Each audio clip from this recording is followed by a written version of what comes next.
Coming up today on Locked On Texas Tech, sad feelings from Stillwater. And also NFL dollars for Red Raiders. Next on Locked On Texas Tech. You are Locked On Texas Tech, your daily podcast on the Texas Tech Red Raiders. Part of the Locked On Podcast Network, your team every day. We're going to start this thing off right.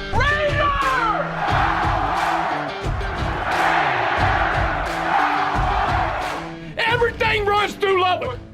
Great to be back with you again on Locked On Texas Tech on the Locked On Podcast Network. Always appreciate being your first listen each day on YouTube or anywhere you get podcasts. Today's episode brought to you by FanDuel Sportsbook, the official sportsbook of Locked On. Make every moment more by visiting FanDuel.com/LockedOn today to get started. He's the only Chris Level. I'm Casey Cowan. Chris, great to be back with you again on the heels of another ball game, this one in Stillwater, Oklahoma. Red Raiders and Cowboys clash. And, man, just dust off some of the notes you've had from other games, I guess, this year, because there were some moments where you saw Tech really competing and putting themselves, obviously, in a position to have a chance at a win late in the game. But, unfortunately, you come up short again.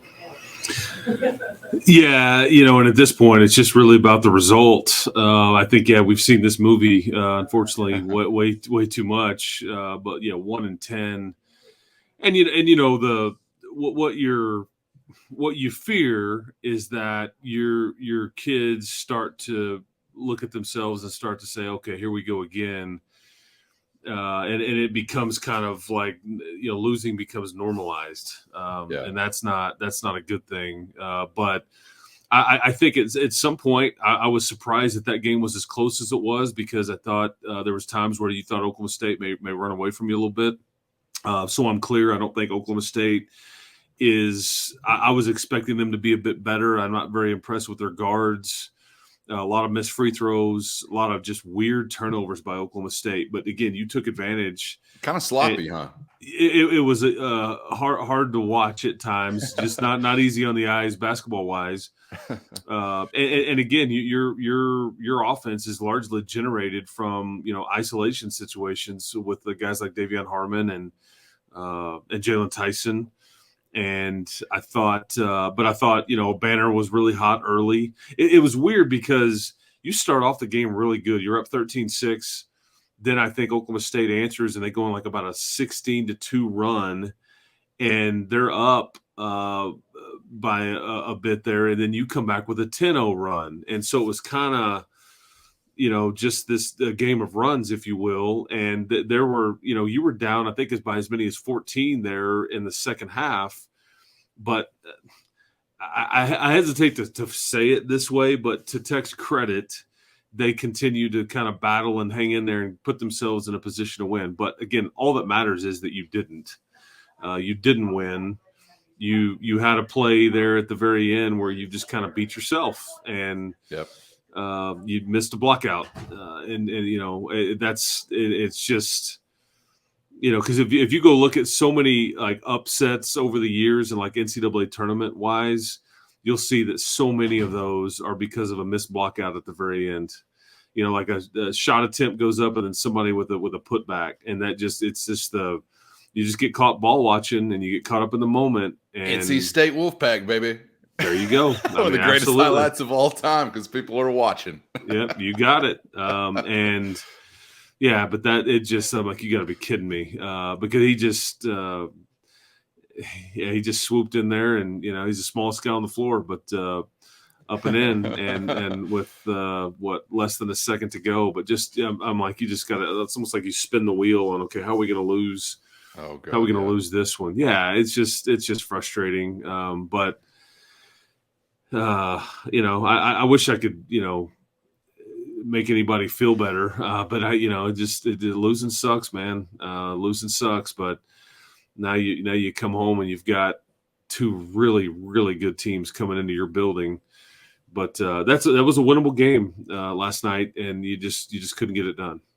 I think Tech was like last time I looked at FanDuel, like 6.5 point underdog, something like that on the road. I mean, it wasn't like it was one of your poorer showings of the season by any stretch of the imagination. And it was a weird kind of recipe for Tech to even find themselves in the game in the final few minutes or even final few seconds. Chris, we saw a starting lineup that consisted of O'Banner, Lamar Washington, Jalon Tyson, Davion Harmon, and Kerwin Walton. You already mentioned kind of like O'Banner being hot early, but I think only 2 or 3 points in the second half. It was a strange concoction that you put together to then give yourself a chance to win that game. But I can't ignore the fact that a team that has nothing to play for other than pride at this point looks like they still have a little and are showing up. And I don't know what's more painful, like these or the 34-point blowout. I mean, because this makes you feel like, damn, you're still not that far away from being the team that's coming away smiling. And God, when you think about the Big 12 Conference, Chris, I mean, we've been talking about, how many bids? 8, 9? I don't know what the number is going to wind up being at some point in time, but it's just so frustrating. Pull your hair out level frustration. But I was intrigued by the recipe that came up with last night. Was intrigued to see Lamar Washington in the starting lineup. He did not have a good game. It was one of his poorer ones probably of the year, unfortunately, but a little different mix there for Tech. Yeah, and it's a lot to ask a freshman. I said this on the broadcast last night, but it's a lot to ask a freshman against that, because the thing about Oklahoma State is that they are very good in the half court defending because they are very long and athletic, and they've got an eraser on the back end, and Musa Cisse, that averages 2+ blocks a game, and then how many other shots does he actually alter? It was the same thing with Tariq Owens. So you can really pressure the ball if you're one of these guards, because you got help behind you. And I think asking Lamar to really facilitate and kind of get the offense organized at times in the half court against that good of a defense in their building, it's just a lot to ask when he's not there yet. And I think, he just, the Big 12 got the best of him last night. I think what he had finished with 6 turnovers. Yeah. Yeah. And that's just, again, he's been really steady throughout, but again, the sport's hard. The league is hard, and he kind of got to see, you're just not really sure on any given night. And like, how about Bryce Thompson? I mean, goes for 21 in the first half, and his career high was 23 points, and he goes for 21 in the first half, but then he doesn't really do a whole lot in the second half. So right. It was just kind of a weird game from that standpoint, where he's making the sport, Bryce Thompson for Oklahoma State, making the sport look super, super easy. And all of a sudden, like 20 minutes later in real time, it's like, okay, he's having a hard time. So, but that's, that's the sport though. At times. He hated the other end of the floor. I don't know what was behind that other basket, but he wasn't like it. Yeah, he was 0 for in the second half. Didn't score a point. Had 21 in the first 20 minutes. That was kind of bizarre to see. I'm so conflicted as a fan, Chris, about even talking about like big picture things, in years to come. Like, hey, building around this guy. We talked about it yesterday, kind of. You have no idea. Yeah, you have no idea. Like Jalon Tyson, we talked about, like, remember when guys used to get older in the same uniform? Remember those days? So God only knows what the future holds for these guys, but I can't ignore the fact also that Jalon Tyson has been on a bit of a run here, has had 3 consecutive impactful games. And the other guy I would mention, Chris, I've been a little interested in as you've gotten to the later stages of this Big 12 schedule, Elijah Fisher. All of a sudden here or there is kind of noticeable. Those 2 very young guys still. Elijah very, very young as compared to Tyson, but are getting my attention. You may tell you a real life example of a weird, like just like it was like an in my face kind of thing. In the first half of the broadcast, we come back from a commercial, and I'm kind of looking at stats and kind of going through things on the air, and I feel this tap on my right shoulder, and I don't immediately turn around, but I kept going. Then eventually I did turn around. Alan Bowman came to say hello to me, and I'm thinking like, man, this is, my worlds are colliding here. Is former Texas Tech quarterback, a guy that you thought years ago we're building around this guy, like a guy that when Matt Wells was hired, the biggest thing he had was, hey, make sure that he keeps Alan Bowman here. That's the biggest concern, is don't let Alan Bowman leave. And it's just funny how life works, right? His third stop now, I guess. Yeah, Oklahoma State is. I think he's likely to be the starter, or certainly in line to do that. Insane. I feel like he's 35 years old, by the way. After some time at Michigan, and then after some time at in Lubbock, for sure. Crazy. But to answer your question, like on Jalon and Elijah and Lamar, I really don't know what the future holds here. I really don't. I think you'd be naive to think that there won't be lots of changes to this roster, whether it's the program's choice or the player's choice. And I just don't begin to know what that's going to look like here in about a month. But and I can you can make arguments for or against really on who you want to grow old with, or do you want to hit the reset button with whoever it is. I mean, that's kind of how this thing works. But I think you've seen lots of flashes from guys like Jalon and Elijah and even Lamar. They're flawed to a certain extent, but there's things about them that you're like, well, this, like, in time, this has a chance to be really good. But I think that's really the crux of the problem, Cowan, is that do you have that time? Right. After you go through a year like this, I mean, what's the vision for this program next year? And you can't have another year like this one, or you just risk, apathy, and you risk, people like, not wanting to buy ticket. I mean, there's just all kinds of, it's a big business, I mean, that's just the harsh reality of it. So apathy with ticket buyers, apathy or acrimony just general interest with boosters, supporters, donors. I mean, people that actually turn the wheel, NIL collected. I mean, everything that has been so engaged and so fruitful, you're in a very precarious position with right now as you try to keep it all together and pulling in the same direction. But yeah, there's going to be a lot of change. Jalon Tyson, I'm willing to grow old with you. I think I am. I think as this season has progressed, you've seen him figure some things out. I don't know if it's slowing down for him or what, but early on, you're kind of like, where are you, dude? And little time now down the road, he's put some performances together that I certainly like. So glad to see that, if nothing else. Unfortunately, it's an L at the end of the day for Texas Tech. I guess the bright side is they're back in their building coming up for a period of time now after a couple on the road. And, of course, we'll be back to discuss it all, for better or worse, from United Supermarkets Arena on episodes of Locked On Texas Tech coming up. But coming up next, we're stepping away from hoops, and we're talking dollar bills, y'all. National Football League, Red Raiders, and where these roads cross. We get to it next on Locked On Texas Tech. But first, today's episode brought to you by America's #1 sportsbook.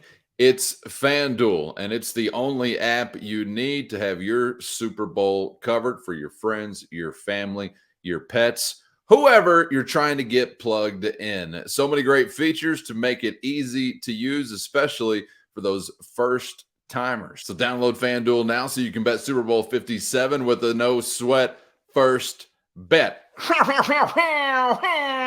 You'll get up to $3,000 back in bonus bets if your first bet doesn't win. Let me tell you again, Super Bowl 57 with the no sweat first bet, you're getting up to $3,000 back in bonus bets if your first bet doesn't cash. FanDuel lets you bet on everything from the money line to point spreads to who's going to score a touchdown. FanDuel Sportsbook app is safe, secure, super easy to use. If you're new to it, don't be afraid. Step right on up, sir, ma'am.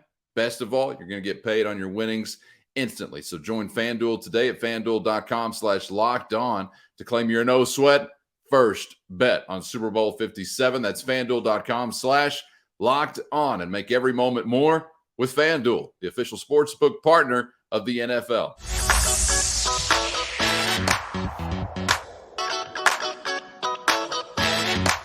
Thanks for making Locked On Texas Tech a part of your day, whenever, wherever, however you're making it happen. We appreciate it. Thanks for making us your first listen. Hope you'll make Locked On College Basketball on the Locked On Podcast Network your second listen. It's your one-stop college hoops shop on YouTube or anywhere you get podcasts. for your second listen. It's Locked On College Basketball right here on the Locked On Podcast Network. We're stepping away from college hoops, going to get back to college football, sort of, but this with a professional tinge, Chris, as we learned this week. A couple Red Raiders and Tyree Wilson, no surprise, and SaRodorick Thompson invited to the NFL Combine. You always like to see the good guys' names on those types of lists. No surprise for Tyree Wilson. Were you surprised with SaRodorick Thompson getting the nod? I mean, not really. I think because it seems like they add. I'm trying to remember the total number. It's like in the 260s or something that they invite to the combine. It doesn't guarantee you anything, but it is. Sure. It does separate like combine versus non-combine invitation type guys. I mean, I think that, and again. There's been a lot of conversations about them doing away with this combine or kind of altering it or whatever. But bottom line is this is a situation in a few days where these kids, or prospective draft picks here, they can make a lot of money by how fast they run, by how well they answer questions. I've heard stories that. Because it's, whether you're going to the Senior Bowl, which SaRodorick Thompson just played in, I thought did really, really well, and it's about practices and all those things, or whether you're going to Indianapolis, the agents will tell these young men from the time you get to the airport and you get all the way to, to wherever you're going, whether it's Mobile for Senior Bowl or Indianapolis for the Combine, and then you return home. Don't be surprised if you've got eyeballs on you and you never are sure where somebody is going to be kind of paying attention to you, if that makes sense. Yeah. Because there's NFL decision makers all over the place. I mean, how organized is this person? How does he present himself? Whatever it may be, because this is big business, as we know. And I think the combine is a situation, though. Tyree will be aces. So will SaRodorick. I mean, that they'll. I don't know. One, for Tyree, I don't know if he'll actually go through a lot of the physical stuff. I don't know how healthy he is yet. I don't have an update there. I know that foot injury, what would it have been in late, early November, mid-November, I guess is when that occurred. And I don't know what his status there is, but even if he just shows up and they can measure him and talk to him, he's still a first-round pick, probably a pretty high one. For SaRodorick, it may come down to how fast he is, or because I think one of the things that came out of the Senior Bowl is how well he caught the ball out of the backfield, and I think that was something that really helped him, because we know what the NFL is like, but it's just. Yep. You get poked and prodded, man. It's and people joke it's the underwear Olympics, all the different things. But that's at that combine is the who's who. That's the brainchild of every NFL franchise. And if they like what they see, or you give them a reason to like this, because for Tyree, you're probably like Tyree and SaRodorick are complete opposites from this standpoint. For Tyree. We've seen him projected, 5th, 8th, 12th. I mean, all over the top end of the first round.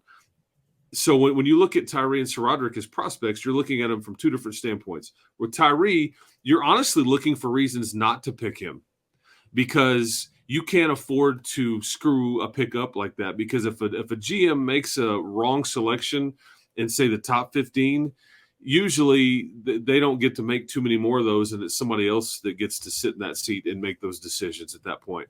So you're trying to mitigate risk at that point and try to find, okay, I need to find everything wrong about this guy because I need to almost be talked out of picking him. You're not looking for reasons to pick him because there's already plenty of reasons why you're interested or you want to pick him. He's tall, he's fast, he hunts the quarterback, he's a hybrid, all the stuff that we know. So what are all the things that we would not want? Whereas SaRodorick, he's going to be a back end of the draft guy, you would think. And they're going to be looking for reasons to select him. Like, hey, man, he can catch it out of the backfield. He's a third down guy. He picks up the blitz and pass pro. He's really smart. He smiles all the time. He's a happy guy. I mean, this is all psychology. There's all kinds of dynamics that come into play. But when you're a back end of the guy, they're looking for reasons to pick you. Front end, reasons not to, because they can't afford to screw it up. And it's all about breaking the tie. You know, I mean, you're in a group wherever you are with other players and positions. And so, you know, you want to make sure you're breaking enough ties. If they can't find enough things that would make them sway away from Tyree Wilson, then he'll be a pick by somebody. I mean, I've seen him high end first round after Will Anderson of Alabama, maybe the next defensive lineman or player in general picked, which is heavy praise. And it is a lot of money initially for a guy like that. But a GM is not going to screw around with taking any chances here. So they're going to poke and prod that foot and whatever else he's got going on. But I don't think that they'll find anything but good stuff with Tyree Wilson. He's a phenomenal kid, busts his ass, works hard, all that stuff. And I think SaRodorick, I would be shocked if he doesn't fare well there. I just think his biggest thing is he's just not very fast, you know, and that's you know, and maybe he's faster on the clock than we think, and that would help him. That would certainly make him more money or put him in a reason to break some ties at the back end of the draft, whether it's 5th, 6th, 7th round. Yeah, SaRodorick, to me, his biggest capability or most consistent capability was just to make the first guy miss or just run right through him. I know that's not as easy in the National Football League as maybe he made it look on the college level, but Chris, I always felt like he was kind of a guy that was able to get a little bit more than maybe just the simple design of the play, you know, allotted for if everything was going well. So hopefully he can continue to be that kind of guy if he does get a shot in the National Football League. Tyree, I think I've seen as high as maybe 5th or 6th projected over the months. So curious to see what that reality would be, but certainly wishing the best of luck to both those guys as they've got this opportunity. And I'm curious, Chris, before we get out of here today, I was wondering, maybe looking into the crystal ball a little bit, who do you think the next Red Raiders are that we're discussing in NFL terms? Even if it's not quite as glowing as Tyree Wilson, it's hard to compare anybody to that. But who's next to be on that professional radar, yet still in a Tech uniform? But who's next to be on that professional radar, yet still in a Tech uniform? Yeah, this is a wonderful question, and at some level, I'll have an answer for you. But then at some level, some of that hasn't necessarily emerged yet. But yeah, I would tell you, I mean, I think a year from now we're talking about Tyler Shuck. I do. I think if he's healthy, I think he's absolutely probably a combine guy, just because of the measurables, because of his smarts. I just think he's a guy that he's wired like a prototypical quarterback, and that he can get up on the whiteboard and like talk, you know, do the chalk talk as much as you want and explain to any GM or coach or whatever, and understand schemes. He's well studied, and again, part of it is because he's 6'3", 220. You know, maybe a little bigger than that, and that checks boxes, man. They want measurables at this level. Not to say they're not going to take chances on smaller guys, but when you start checking the measurables box, I do think I'm not going to be surprised at all if guys like Rusty Stotts is in this conversation as well. Chris, I heard from Mama Stats. She tweeted us, let us know. I was trying to put on airs because I see 2 A's and I'm from Lamb County. I get confused and I go Stotts. Rusty Stats. Stats. That's my fault. Thanks for listening again, Mama Stats. Okay, Rusty Stats. Okay, yeah. I mean, I was told that it was Stotts initially, and so that's how I remembered it. Now it's going to take me a long time to try to unlearn that and learn Stats. I see I already screwed it up, but okay, Mrs. well, I Stats appreciate will be it. Glad to hear her son's name mentioned in this conversation. I think. Okay, yeah, NFL dollar conversation. No question, no doubt.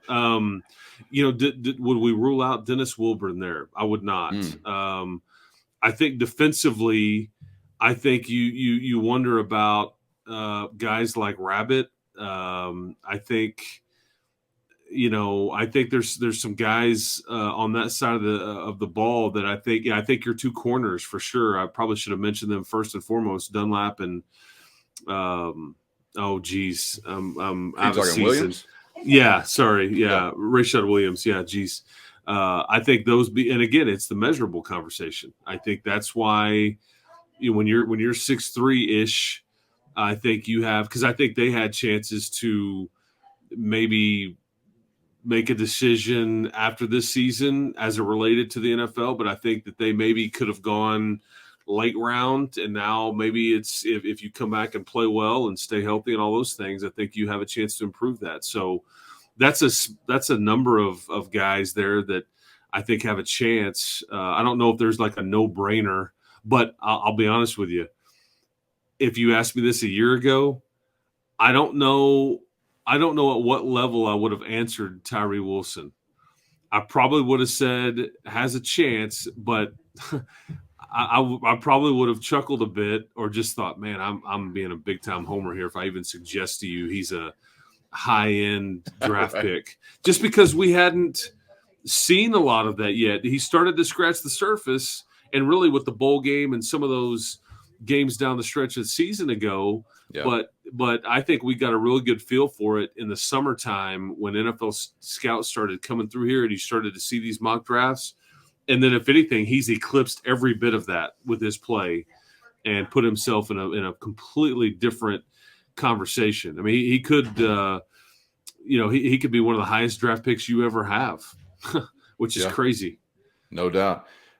You've mentioned several of them. Tyler Shuck, I think the clear no-brainer, like number one guy on that list right now as you look ahead, but we'll see what the season holds. But Dunlap, a guy's name I see often. Rusty Stats, a name I see often. And even a guy that I was a little surprised, but maybe we're talking measurables, Baylor Cupp. I've seen his name, 2024, big look ahead kind of professionals prospect rankings, seen his name mentioned a few times. So we'll see what type of hay they can make for themselves in season, because that's where it's all made. This is just talking season as we sit here right now. But man, you mentioned the summer, and we got spring camp around the corner. So you'll begin to see kind of who NFL minds have their eyes on, just like you were referring to there with Tyree Wilson. So looking forward to getting that started and seeing maybe who emerges that we haven't mentioned. We'd certainly leave some room for that as well if they want to have a big year. But I tell you that the fact that we've mentioned, I don't know, 5 to 8 different guys or possibilities, that tells you that you're in a different place with your program than you've been before. Because I think a guy like Dre McCray, if he comes in and does what they think, I think he's going to be here for a couple of years. But I mean, I think there's a chance with somebody like him. I mean, I knew several regional folks that cover the draft and all that. They definitely took notice when he transferred here and had seen what he had been able to do at Austin Peay. And I think they were like, oh yeah, this kid can go. And as crazy as it is, there's plenty of players highlighted in the NFL right now that came from smaller schools that are really, really good players. So don't get it twisted in that, he can't be that good. He came from here or whoever you're talking about, because yes, they can. And there's plenty of examples of it out there every single year. Don't be turning your nose up at Austin Peay. That's ridiculous. NFL factory. As I was looking at it took me a second. It got me I want to look at my spotting boards here. I tell you the name too that I totally forgot to mention. And I think he's got NFL written all over him, is Tyler Owens. And that's a name. Yep. He's and it's different because he actually played some last year, was dinged up though. But this is a player that is very similar to the Cole Spencer conversation we had. I think that people don't realize how good or what they have yet in Tyler Owens. Now, they got to see it a bit in the bowl game with no Reggie Pearson, and I think that's part of why Reggie Pearson decided not to stay at Texas Tech, because I think it was already kind of conveyed to him, we're going with this young man here going forward here. So, you're going to come off the bench or whatever, or you're not going to start. But Tyler Owens is, he's 6'2", 6'3", over 200, can run like crazy. And I hate to phrase it this way, and hopefully you become this way in time. He looks like a UT guy would look like. It's because when you get on the floor, on the field, and you start seeing like Texas's players or Oklahoma's players, and they all look the part, and it's just kind of like, wow. and you realize, man, you're kind of smaller as a team. Tyler Owens looks like they're supposed to look like. Tyree Wilson looks like you're supposed to look like, right? So that's why he stood out. But hopefully that becomes more the norm. And now you look around that secondary and you got 6'2", 6'3" guys all over the place. But Tyler Owens is one of those, so I want to make sure that I mention him because he's got a great chance to be a next level guy. Man, since you had the influx with guys like Williams and Dunlap and Waters and some of these others in the secondary a few years back, like size has been a thing for you. And that's not something you've had very consistently in that defensive backfield. But yeah, Tyler Owens looks the part. I got to say, just as a fan, I would have no awareness of him if I didn't visit with you every day.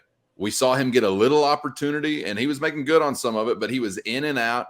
You see physical, yeah, he looks like he could be a dude, but you throughout the year, have been pointing to him as someone that really has got a ton of potential. So yeah, I think most fans are probably like, yeah, I kind of know who he is, but I do the Shaq meme thing. I got to apologize. I wasn't really familiar with your game. But maybe in 2023, we'll all become a lot more familiar with Tyler Owens with a little bit better luck from a health standpoint as well. I'm sure we will.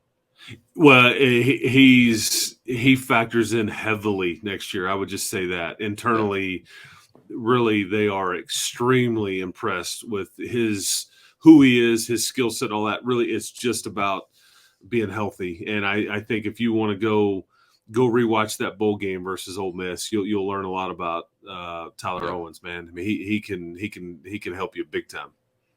All right, good stuff, Chris. Appreciate the perspective as always, and certainly excited to get back to finding out who the next wave of professional prospects is actually going to be, once football is played, which will be a fun time of year. So looking forward to that. Looking forward to the final episode of the week with you coming up tomorrow. Be back with us because it's going to be about, you. We're diving in to the YouTube comments, taking some questions, comments, accusations, allegations of the non-paternity variety only, please.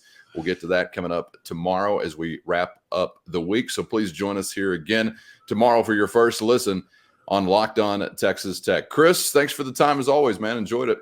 Absolutely, man. Keep hope alive. Appreciate it. We'll talk to you tomorrow. You got it. And for your second listen, make it Locked On College Basketball, the Locked On Podcast Network, your one-stop college hoops shop, available on YouTube or anywhere you get podcasts. That's Locked On College Basketball for your second listen. For Chris Level, I'm Casey Cowan. We'll see you next time around on Locked On Texas Tech.